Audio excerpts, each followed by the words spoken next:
What kind of protection do we need?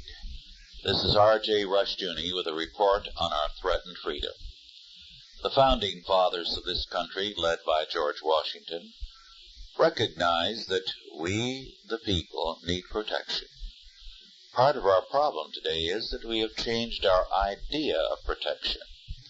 The Constitutional Convention and its members believed that a federal government should be strong enough to provide unity and a defense from foreign and domestic enemies. On the other hand, they were afraid of a federal government which could be so powerful that it would threaten the freedom of the states and the people. As a result, they wrote a constitution with the intention, first of all, of chaining and limiting the powers of the federal government. They truly believe that people need protection, not only from hoodlums and foreign enemies, but from their own civil government. In fact, the people felt so strongly about this need for protection from the federal government that they insisted on having it spelled out more fully than the Constitution did. As a result, the Bill of Rights was immediately added to provide that protection from the federal power.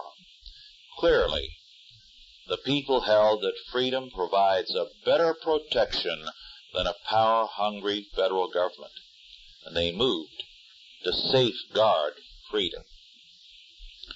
Second, they believed in limited powers to the state to protect the people from crime and disorders.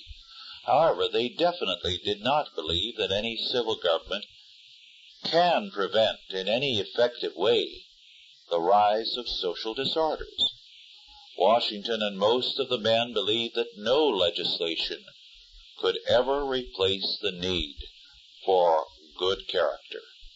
As a result, those men spoke of the basic need for Christian faith and sound moral character as the basic safeguard for any country. A lawless people will not be restrained by laws. A godly people do not need a policeman on every corner to keep them in line. One town of less than 5,000 people had in the 1930s one policeman, a relief man, and virtually no crime. An arrest was a rarity. Today, with only 900 more people, there are 18 police in patrol cars and office staff and problems in that town. The difference between then and now lies in the families, the churches, and the schools.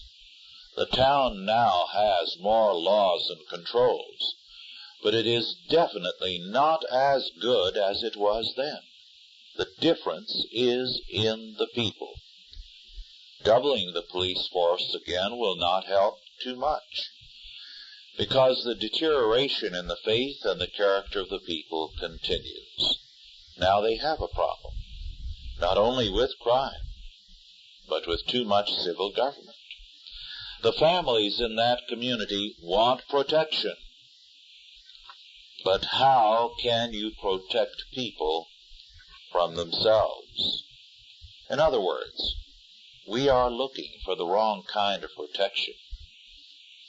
The protection we need cannot be provided by the state, and attempts to get it by law only rob us of our freedom.